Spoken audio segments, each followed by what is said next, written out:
बिस्मिल्लाहिर्रहमानिर्रहीम। अस्सलाम वालेकुम डियर स्टूडेंट्स। आज हम फर्स्ट ईयर बायोलॉजी का जो चैप्टर फर्स्ट है उसका सेकंड लेक्चर पढ़ने जा रहे हैं। आज हम क्या पढ़ेंगे? सेल फ्रैक्शनेशन और साथ में डिफरेंशियल स्टेनिंग। तो इसको हम इंशाल्लाह हम डिटेल से पढ़ेंगे। तो ये जो सेल एंड स्ट्रक्चर का लेक्चर नंबर 2 है।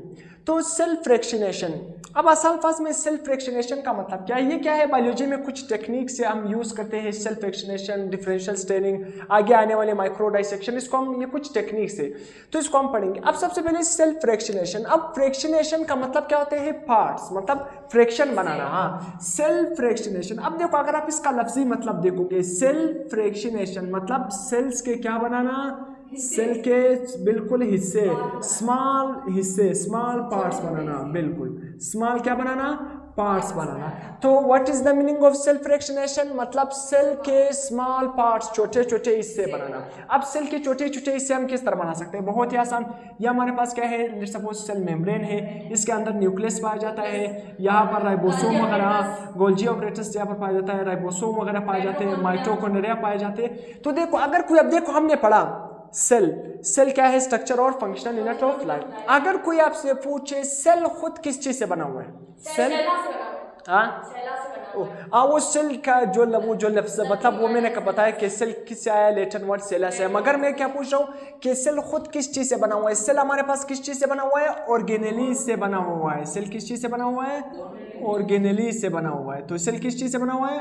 ऑर्गेनेलीज क्या है? स्मॉल स्मॉल जो छोटे छोटे ऑर्गन्स है सेल के अंदर। जिस तरह हमारे पास क्या है? Mitochondria, ribosome, Golgi apparatus, nucleus, ये सारे के सारे क्या है? ऑर्गेनेलीज।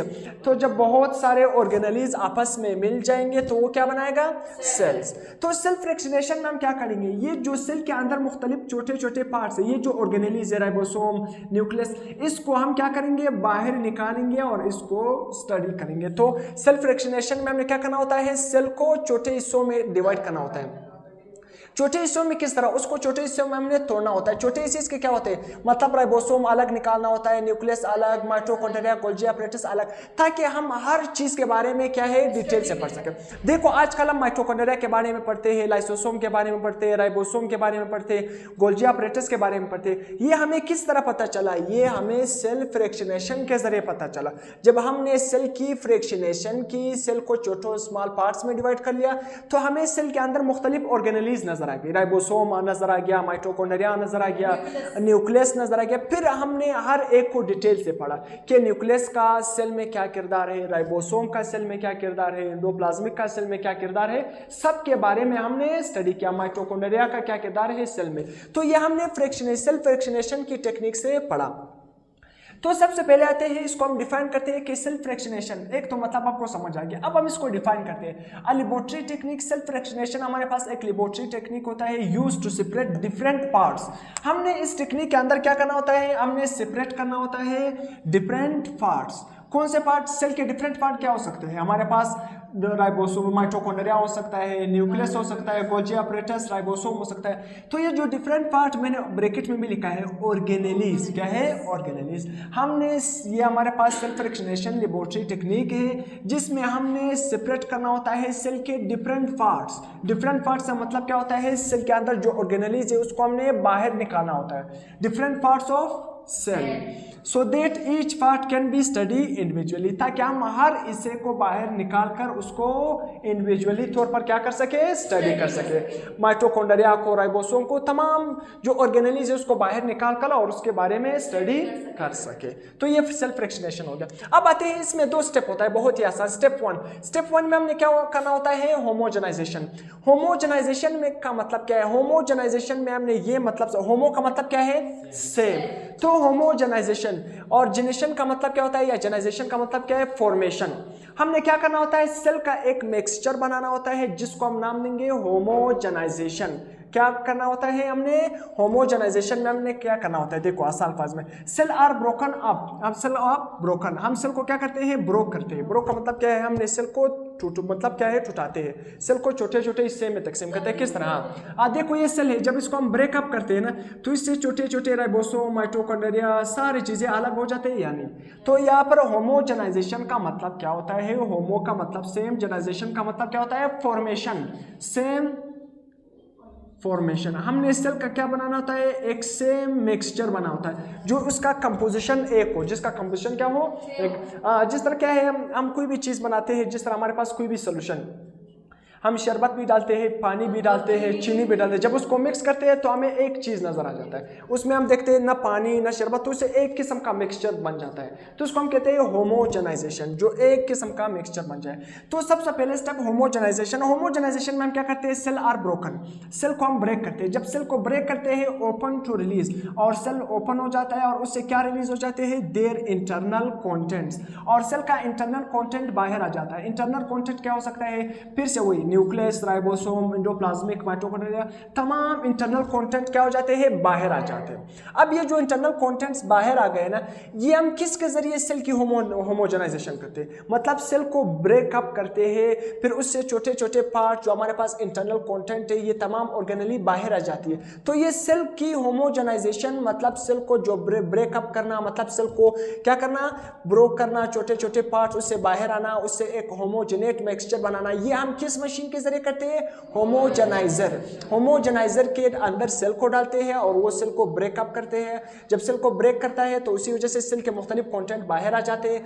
तो इस मशीन को हम क्या नाम देते हैं, होमोजेनाइजर, या आसान अल्फाज में इसको ग्राइंडिंग मशीन। ग्राइंडिंग का मतलब क्या है, पीसने वाला, पीसने वाला मशीन। तो सेल बेचारे को क्या कर देता है, पीस देता है ऐसे, तो उसके सारी चीजें बाहर आ जाते हैं। तो अब जब सेल ने इसको पीस दिया, छोटे छोटे उसके कंटेंट बाहर आ गए, तो अब इस मिक्सचर को हम क्या नाम देंगे, होमोजेनेट। होमोजेनेट। अब व्हाट इज होमोजेनेट, होमोजेनेट हमारे पास वो कंटेंट है, जब आप कहोगे कि जब हम सेल को ब्रोकन करते हैं उससे मुख्तलिफ कंटेंट बाहर आ जाते हैं, किस मशीन के जरिए, होमोजेनाइजर के जरिए या ग्राइंडिंग मशीन के जरिए, तो ये जो मिक्सचर हमें मिल जाएगा उस मिक्सचर को हम क्या नाम देंगे, होमोजेनेट। अब अगर कोई आपसे पूछे what is the composition of homogenate, homogenate में क्या क्या मौजूद होगा, होमोजेनेट में असल फर्स्ट कंटेंट, क्योंकि सेल के तमाम कंटेंट हो सकते हैं, न्यूक्लियस हो सकता है, एमआईटी का मतलब क्या है, माइटोकॉन्ड्रिया, आरआईबी का राइबोसोम, लाइसोसोम, साइटोप्लाज्म, ये सारे सेल के कंटेंट मौजूद होंगे होमोजेनेट में। तो देखो हमारे पास एक किस्म का मिक्सचर बना। एक किस्म का मिक्सचर का मतलब क्या है, तमाम जो सेल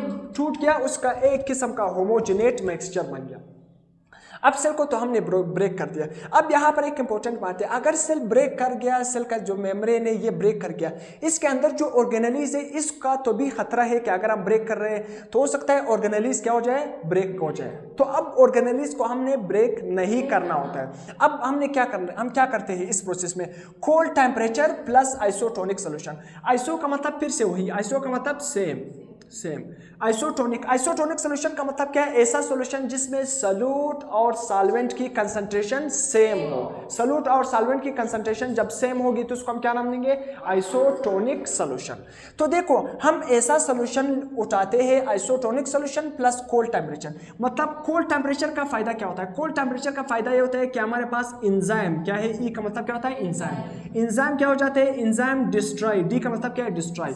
इंजाइम डिस्ट्रॉय नहीं होते हैं। दूसरा आइसोटोनिक सोल्यूशन का फायदा ये होता है कि ऑर्गेनेली को ब्रस्ट करने से बचाता है, ब्रस्टिंग से बचाता है। ऑर्गेनेली ब्रस्ट नहीं करती, ऑर्गेनेली पट नहीं जाती।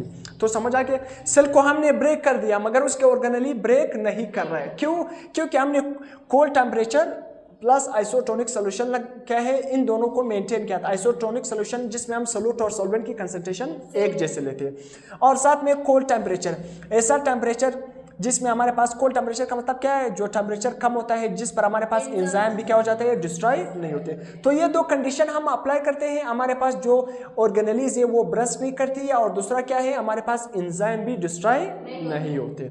तो इसी वजह से बाकी सेल का जो आउटर बाउंड्री है वो डिस्ट्रॉय हो जाती है। अब यहाँ पर स्टेप नंबर 2, पहले स्टेप में हमने क्या बना दिया, होमोजेनेट। स्टेप नंबर 2 में सेंट्रीफ्यूगेशन। सेंट्रीफ्यूगेशन का मतलब क्या है, सेंट्रीफ्यूज, जो हम एक मशीन उठाते हैं ना, आपने देखा होगा लैब में एक, जिसको हम कहते हैं सेंट्रीफ्यूज मशीन।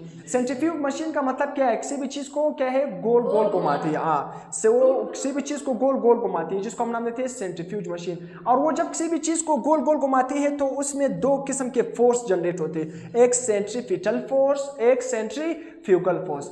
समझ आ गया? जब सेंट्रीफ्यूज मशीन में हम किसी भी चीज़ को घुमाते हैं तो दो तरह की फोर्स पैदा हो जाती है। ये फिजिक्स में आप डिटेल से पढ़ोगे, एक सेंट्रीपिटल फोर्स और एक सेंट्रीफ्यूगल फोर्स। इस फोर्सेस की बिना पर हमारे पास जो चीज़ें हैं वो हमारे पास एक दूसरे से अलग हो जाते हैं। जिसका साइज बड़ा होता है वो पहले आ जाते हैं, फिर कम साइज वाले। तो ये क्या है, मुख्तलिफ किस्म के, अभी मैं आपको बताऊंगा कि किस तरह ये एक दूसरे से अलग हो जाते हैं। तो सेंट्रीफ्यूगेशन में हम क्या करते हैं, जो होमोजेनेट हमें एसिड हो गया उसको हमने क्या करना होता है, सेंट्रीफ्यूज मशीन के अंदर डालना होता है। किसके अंदर डालना होता है, सेंट्रीफ्यूज मशीन। वो सेंट्रीफ्यूज मशीन क्या है, हमें स्टेप बाय स्टेप का न्यूक्लियस, माइटोकॉन्ड्रिया, राइबोसोम, लाइसोसोम, हर स्टेप में हम जब स्पीड के बुनियाद पर, हर स्टेप साइज के बुनियाद पर और स्पीड के बुनियाद पर हमें क्या है, हर स्टेप के अंदर हमारे पास क्या है, एक किस्म का हमें ऑर्गेनेली देता है। इसके बाद क्या है, ये जो टेक्निक हम यूज कर रहे हैं इस टेक्निक को हम क्या है, डिफरेंशियल सेंट्रीफ्यूगेशन भी नाम देते हैं, जिसमें हम सेंट्रीफ्यूज मशीन के अंदर होमोजेनेट डालते हैं। स्पीड के बुनियाद पर, डेंसिटी के बुनियाद पर, साइज के बुनियाद पर हम ऑर्गेनेली को अलग करते हैं। तो इस टेक्निक को हम क्या है, इस टेक्निक को हम डिफरेंशियल सेंट्रीफ्यूगेशन का नाम भी देते हैं। अब इसके बाद क्या है हमारे पास, यहाँ पर हमने डायग्राम भी बनाया हुआ है। डायग्राम हमारे पास क्या है, यहाँ पर देखो, ये हमारे पास क्या है, इसके अंदर एक मिक्सचर है। जो मिक्सचर क्या है, होमोजेनेट। होमोजेनेट, अब सबसे पहले लो स्पीड, मैंने लिखा है लो स्पीड। अगर हम कम स्पीड दोगे, लो स्पीड पर, जो सेंट्रीफ्यूज मशीन है, ये क्या है, सेंट्रीफ्यूज मशीन। इस सेंट्रीफ्यूज मशीन के अंदर आपने क्या डाला, होमोजेनेट डाला।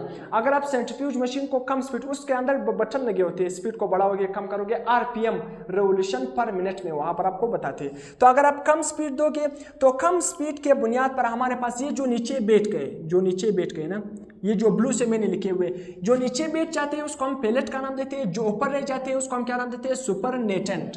तो जो ऊपर रह गए उसको हम क्या नाम देंगे, सुपरनेटेंट। जो नीचे बैठ जाएंगे उसको हम क्या नाम देंगे, पेलेट। अब देखो, जब आप कम स्पीड दोगे तो सबसे पहले कम स्पीड पर आपको क्या मिल जाएगा, न्यूक्लियस। क्यों? क्योंकि न्यूक्लियस का साइज बड़ा होता है। जिसका साइज बड़ा होता है तो कम स्पीड के बुनियाद पर वो क्या है, सेंट्रीफ्यूज, जो सेंट्रीफ्यूज मशीन है, जो बड़े साइज के, जिसका साइज बड़ा होता है वो खुद ब खुद नीचे बैठ जाते हैं। तो कम स्पीड पर हमारे पास जो बड़े मॉलिक्यूल है, जो बड़े ऑर्गेनेलीज है, जिस तरह न्यूक्लियस है, वो हमारे पास मिल जाएगा।